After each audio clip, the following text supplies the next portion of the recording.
ஹே ஹாய்டா! இன்னைக்கு 7 beads 2 hearts அதோட next part தான் பார்க்க போறோம். ப்ரீவியஸ் பார்ட் கேட்காதவங்க போய் கேட்டுட்டு வாங்க. அப்பதான் இந்த எஃப்எஃப் உங்களுக்கு புரியும். சரி வாங்க நம்ம டைரக்ட்டா ஸ்டோரிக்குள்ள போலாம். நீங்க இப்போ பாய்ஸோட அபார்ட்மெண்ட்ல தான் இருப்பீங்க.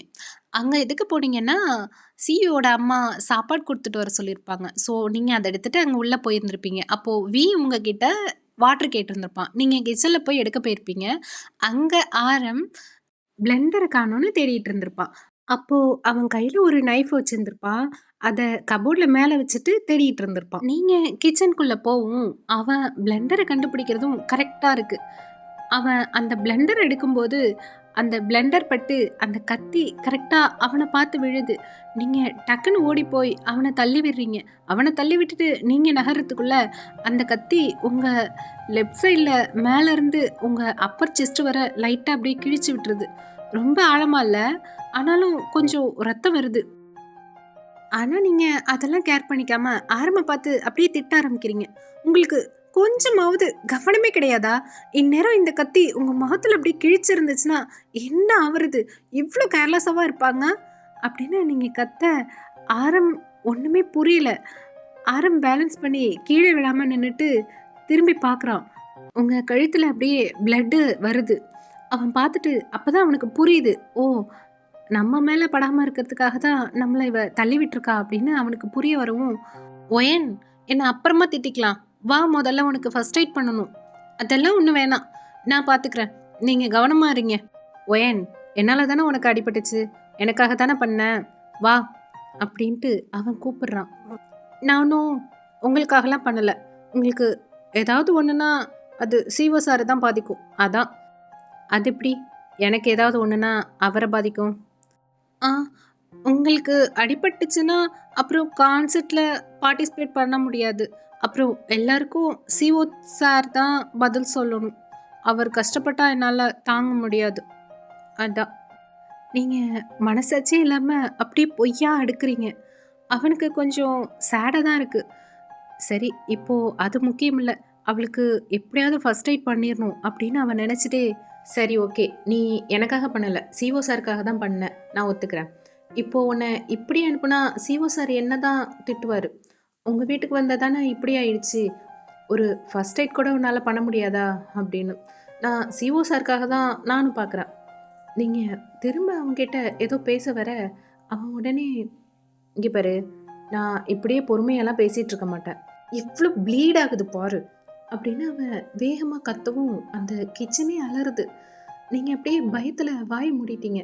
கிச்சன்ல ஏதோ சவுண்ட் கேட்கவும், அங்க வியும், ஜின்னும் ஒடியாடுறாங்க. "ஆரம் என்னாச்சு? ஏன் இப்படி கத்துற?" "அதெல்லாம் அப்புறம் சொல்றேன்." அப்படின்னு சொல்லிட்டு அவன் உங்க கைய இழுத்துட்டு தர தரன்னு அவன் ரூம்க்கு அழைச்சிட்டு போறான். ஆரம் ட்ரெஸ்ஸிங் பண்ணி முடிக்கிற வரைக்கும் நீங்க அவனையே பார்த்துட்டு இருக்கீங்க. அவனுக்கும் தெரியுது நீங்க அவன தான் பார்க்குறீங்கன்னு. ஆனா அவன் ஒண்ணுமே சொல்லல. அவன் அப்படியே ட்ரெஸ்ஸிங் பண்ணிட்டே இருக்கான். நீங்க அந்த வலியில லைட்டா அவங்க முகத்தெல்லாம் சுளிக்கிறப்ப அவனுக்கு கொஞ்சம் கஷ்டமா தான் இருக்கு. எப்போதும் என்னால தான் அவளுக்கு அடிபடுது அப்படின்னு அவன் திங்க் பண்ணிக்கிட்டே திங்க் பண்ணி முடிச்சுட்டு அவன் உங்கள கூப்பிடுறான். ஆனா நீங்க அத கேட்கவே இல்ல. "ஒயன், ஒயன் இங்க பாரு ஒயன்." நீங்க அப்பதான் கனவு உலகத்திலேருந்து திரும்ப வரீங்க. "சார்?" "ட்ரெஸ்ஸிங் பண்ணிட்டேன். இனிமேல் கேர்ஃபுல்லா இரு." "ம். நீ நாளைக்கு ஆஃபீஸ் வர வேணாம். நான் இன்ஃபார்ம் பண்ணிடுறேன்." "சரி, நீ உன்னோட ஃப்ளாட்டுக்கு போ."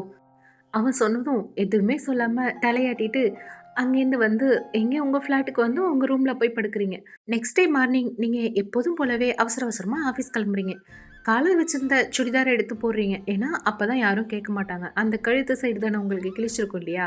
ஸோ, அதனால அத வச்சு மறைச்சிக்கலாம். யாருக்கும் தெரியாது அப்படின்றனால, நீங்க அத வியர் பண்ணிட்டு விஜி கூட சேர்ந்தே போறீங்க. இன்னையிலேருந்து 3 நாளைக்கு பிடிஎஸ் கான்சர்ட் நடக்க இருக்கு. ஸோ, அதனால எல்லாருமே ரொம்ப பரபரப்பா வேலை செஞ்சுட்டு இருக்காங்க. நீங்களும் விஜயும் உள்ள போறீங்க. அப்போ சூஜன் உங்ககிட்ட வந்து, "ஒயன், நீ கான்சர்ட் நடக்கிற ஸ்டேடியத்துக்கு வந்துரு." நீங்க அப்படியே திரு திருன்னு முழிக்கிறீங்க. அவங்க உங்கள பார்த்துட்டு, "என்ன ஒயன்? ஏதாவது சொல்லு. இப்படியே முழிச்சுட்டு நின்னா?" "மேம், அது அது வந்து எனக்கு எப்படி வரணும்னு தெரியாது மேம்." அவங்க 1 மினிட் திங்க் பண்ணிட்டு, "ஓகே. நீ பசங்க கூடயே வேன்லயே வந்துரு." அப்படின்னு சொல்றாங்க. நீங்களும் ஓகே சொல்றீங்க. "மேம், அப்புறம் உங்கள சிஓ சார் டின்னருக்கு கூப்பிட்டா ஓகே சொல்லுங்க. அப்புறம் அவருக்கு அது பிடிக்கும், இது பிடிக்காது அப்படின்னு ஒரு பெரிய லிஸ்ட்டே குடுக்குறீங்க. ஆ மேம் அப்புறம் மறந்துட்டேன். நீங்க காட்டுற அளவுல அவரு உங்கள தவிர வேற எந்த பொண்ணையும் நெனச்சு கூட பார்க்கக்கூடாது. அந்த மாதிரி இருக்கணும். ஓகேவா மேம்? அப்படின்னு நீங்க சொல்ல, அவங்க உங்கள பார்க்குறாங்க. இவ என்ன இப்படி சொல்றா அப்படின்னு. இவளுக்கு என்னாச்சு? நம்மள நிமிர்ந்து கூட அவர் பார்க்க மாட்டாரு. நானும் அவர் மேல இருக்கிற இன்ட்ரெஸ்ட்ட எப்படியாவது அவர்கிட்ட சொல்லிரணும்னு நெனைக்கிறேன். ஆனா, அவரு என்ன கண்டுக்கவே மாட்டேங்கிறாரு. இதுல இவ வேற கடுப்பேத்துறா. அப்படின்னு சொல்லிட்டு அவங்க அப்படியே போயிட்டாங்க. நீங்க வேன்ல இப்ப ஏறுறீங்க. ஆரம் பக்கமும், ஜேகே பக்கமும் தான் இடம் காலியா இருக்கு. நீங்க போயிட்டு ஜேகே பக்கத்துல உட்கார்றீங்க. நீங்களும் ஜேகேவும் ஏதோ பேசிக்கிட்டே வரீங்க. ஆரம் பார்க்குறான். இவள இன்னைக்கு வர வேணான்னு தானே சொன்னேன். இப்போ எதுக்கு இவ வந்தா? நம்ம சொல்றத கேட்கவே மாட்டா. இப்போ நீங்க தனியா சிக்குவீங்கன்னு அவன் வெயிட் பண்ணிட்டு இருக்கான். ஸ்டேடியம் ஃபுல்லாவே ரொம்ப பரபரப்பா இருக்கு. ஷோ இன்னும் ஆரம்பிக்கிறதுக்கு கொஞ்சம் ஃபியூ ஹவர்ஸ் தான் இருக்கு. இங்க மேக்கப் ஆர்டிஸ்ட், ட்ரெஸ்ஸு எல்லாமே அவங்கவங்க எடுத்துட்டு வராங்க.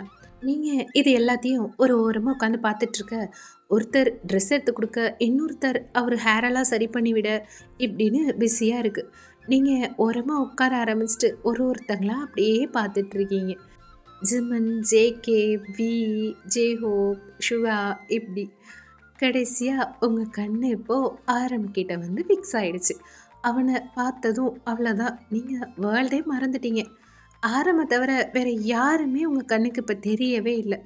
நீங்க அப்படியே அவன வச்ச கண்ணு வாங்காம பார்த்துட்ருக்கீங்க. இப்படியே ஃபியூ மினிட்ஸ் போது. மணித்துளிகள் காற்றில் கரைய ஆரம்பித்தது. நொடிகள் நிமிடங்கள் ஆனது. நிமிடங்கள் மணித்துளிகள் ஆனது. ஆனா உங்க கண்ணோ அவன விட்டு அகல மறுக்கிறது. ஆரம்க்கும் நீங்க பார்க்குறீங்கங்கிறது ரொம்பவே நல்லா தெரியுது. அவனுக்கும் உங்க கிட்டக்க வந்து உங்கள பார்க்கணுன்னு ஆசையா தான் இருக்கு. பட் அவன் டீம் லீடர் ஆச்சே!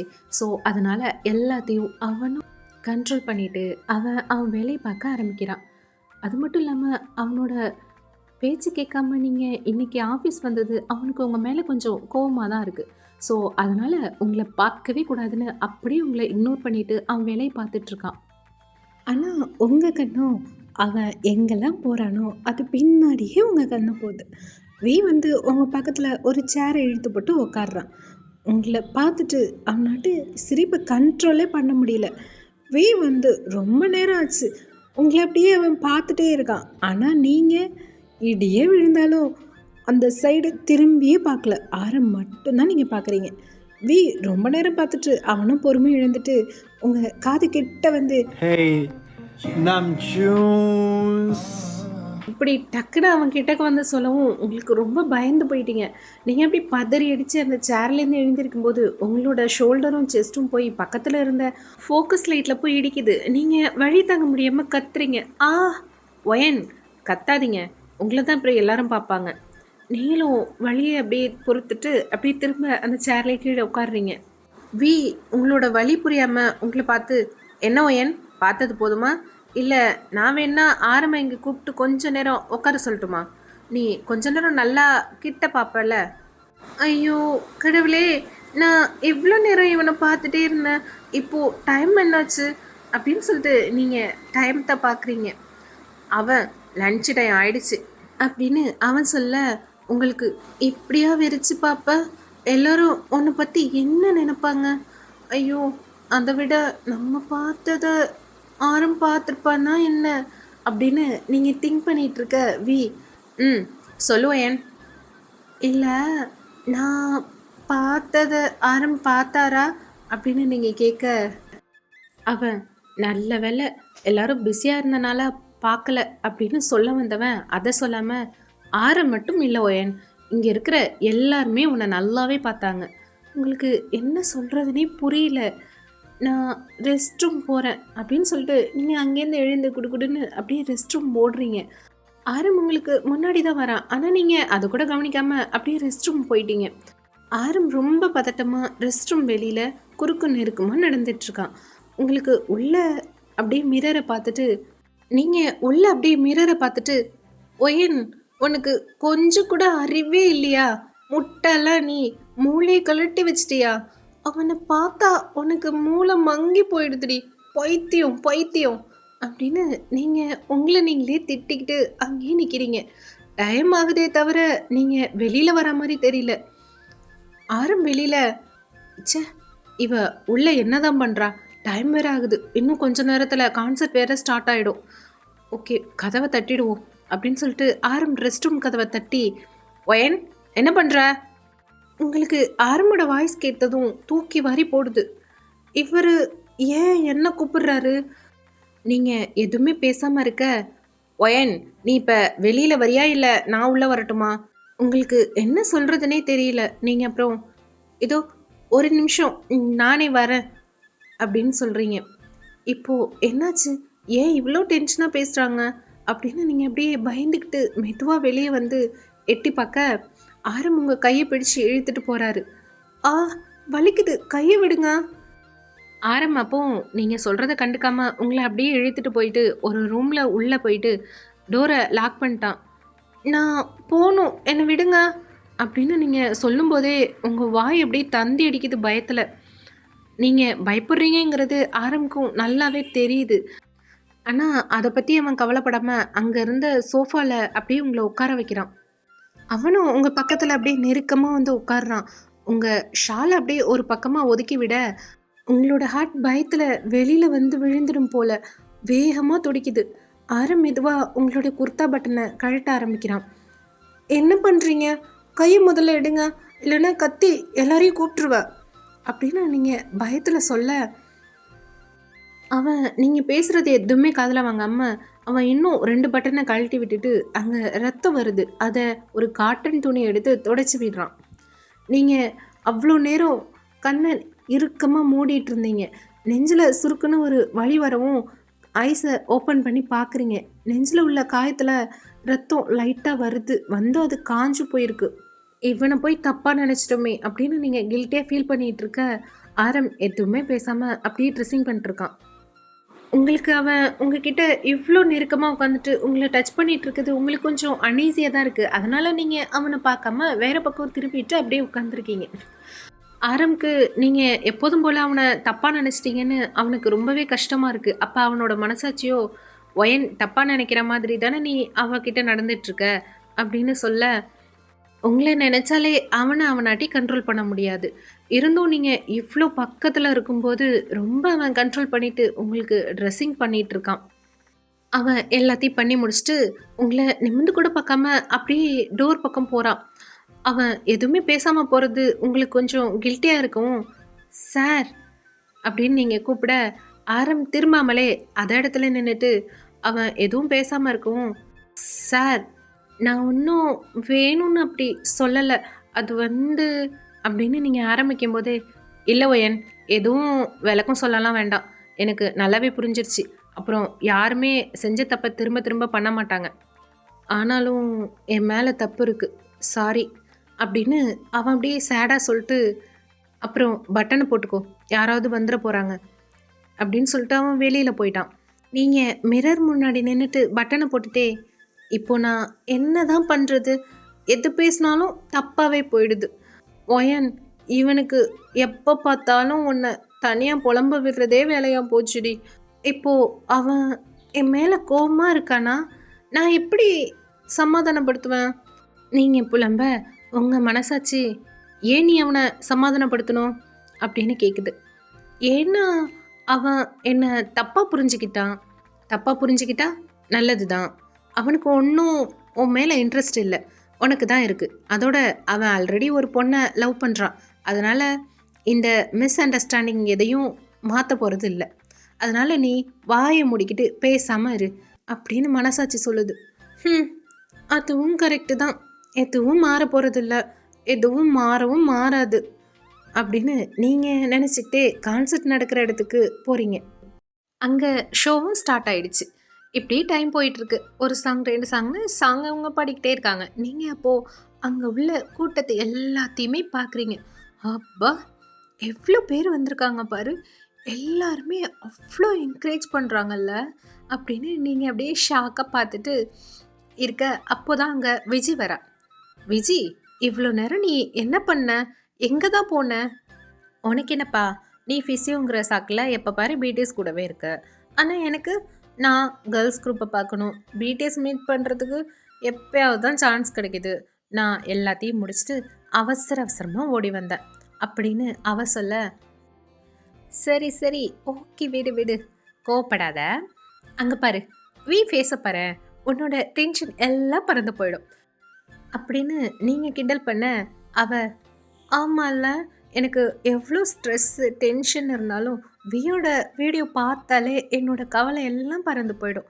ஆனா, இப்போ நான் விய நேர்லயே பார்க்குறேன். சொல்லவா வேணும்? அப்படின்னு அப்படின்னு அவ ஸ்மைல் பண்ணிக்கிட்டே பார்க்க, நீங்க அவள பார்த்துட்டு அப்படியே விய பார்க்குறீங்க. உங்க கண்ணு விய பார்த்துச்சு. அடுத்த செகண்ட் அந்த கண்ணு அப்படியே ஆரம்ப தேடி போயிடுச்சு. உங்கள அறியாமயே நீங்க ஆரம்ப பாக்க, ஆரம் ட்ரெஸ் ஃபுல்லா நனைஞ்சிருந்தது. ஆனாலும் அத பத்தி அவன் எதுவுமே கேர் பண்ணாம அப்படியே பாடிக்கிட்டே தான் இருக்கான். நீங்க அப்புறம் எல்லாரையும் பார்க்குறீங்க. எல்லாருக்குமே ரொம்ப வேர்த்திருக்கு. நீங்க விஜய பார்த்துட்டு, "விஜி, விஜி, என்ன ஒயன்? டிஸ்டர்ப் பண்ணாத." "அடியே விஜி, இங்க பார்றி." "ஆ சொல்லு, என்ன வேணும் உனக்கு இப்ப?" "இல்ல, எவ்வளோ நேரம் இவங்க இப்படியே ஆடணும்?" என நீங்க கேட்க, "கான்சர்ட் ஆரம்பிச்சு 1/2 மணி நேரம் தான் ஆகுது. எப்படி பார்த்தாலும் இன்னும் 1 ஹவர் மேல ஆகும் கான்சர்ட் முடிய." உங்களுக்கு அத கேட்கவும் மயக்கமே வந்துரும் போல இருக்கு. நீங்க என்ன விஜய் சொல்ற? எல்லாரும் ரொம்ப நேரமா பாடிக்கிட்டு தான் ஆடிக்கிட்டு இருக்காங்க. இவ்ளோ ஃபிட்டா இருந்தாலும் பாடிக்கிட்டு ஆடுறது எவ்ளோ கஷ்டம் தெரியுமா? நமக்கு கொஞ்ச நேரம் நின்னாவே கால் வலிக்குது. ஆனா பாரு, எல்லாரும் எவ்ளோ நேரமா ஸ்டேஜ்ல இருக்காங்க. அப்படின்னு நீங்க அப்படியே கோவத்துல கத்திட்டு அவள்ட்ட பேச, "ஏய் மொயன், எதுக்குடி இப்ப இவ்ளோ டென்ஷன் ஆகுற? ரிலாக்ஸா இரு." அவங்க எல்லாரும் பாடி அளவுல டயர்டா இருந்தாலும், மனசளவுல ரொம்பவே சந்தோஷமா இருப்பாங்க. ஏன்னா, அவங்க ஃபேன்ஸ் முன்னாடி இப்போ பெர்ஃபார்ம் பண்ணிட்டு இருக்காங்க. ஃபேன்ஸ்க்காக அவங்க இது மாதிரி எத்தன மணி நேரம் வேணாலும் ஸ்பெண்ட் பண்ணுவாங்க. அப்படின்னு விஜய் உங்ககிட்ட சொல்ல, நீங்க இருந்தாலும் ஆ அப்படின்னு நீங்க இழுக்க, ஏன்னா அது உங்களால ஏத்துக்கவே முடியல. நீங்க இப்போ தானே ஃபர்ஸ்ட் டைம் இந்த கான்செர்ட்லாம் பார்க்குறீங்க. அவங்களுக்கு பிரேக்கும் கிடைக்குது. ஆனா இருந்தாலும் அது வந்து டச்சப் பண்ணவும், மேக்கப் பண்ணவும், ட்ரெஸ் மாத்த இப்படியே இதுக்கு தான் கரெக்ட்டா இருக்கு. ஸோ அதனால நீங்க ரொம்பவே வொரி பண்ணிட்டு அவங்கள பார்க்குறீங்க. நீங்க இதெல்லாம் பார்த்துட்ருக்க உங்களுக்கு அழுகையே வந்துரும் போல அப்படி நிக்கிறீங்க. இதுல ஒருத்தர் மாத்தி ஒருத்தர் வேற கீழ விழறாங்க. இதுல ஜிமின் தான் ஃபர்ஸ்ட்டு விழறான். விழுந்துட்டு அவனுக்கு செம்ம அடி. ஆனா அத பெயின் காட்டாம அப்படியே ஆடுறான். அதுக்கப்புறம் ஆரமும் விழறான். உங்களுக்கு இத பார்த்தோனே ரொம்ப அழுகையே வந்துருச்சு. உங்கள அறியாம அப்படியே கண்லேருந்து தண்ணியா ஊத்துது. நீங்க அப்படியே அத பார்த்துட்டு தான் நிக்கிறீங்க. இதெல்லாம் தூரமா நின்னு பார்க்கும்போது வேணா காமெடியா இருக்கலாம். ஆனா சில சமயம் அது பெரிய அடியாவும் இருந்துச்சு. அந்த சாங் முடிஞ்சோனே பிரேக் எடுக்க எல்லாருமே உள்ள வராங்க. ஜிம்மனுக்கு ஐஸ் பேக் வச்சுட்டு ஆரம்பிக்கிட்ட நீங்க போறீங்க. அவ்வளோதான்டா. இதோட இந்த பாட்ட முடிச்சுப்போம். நான் சீக்கிரமே நெக்ஸ்ட் பார்ட் போடுறேன்.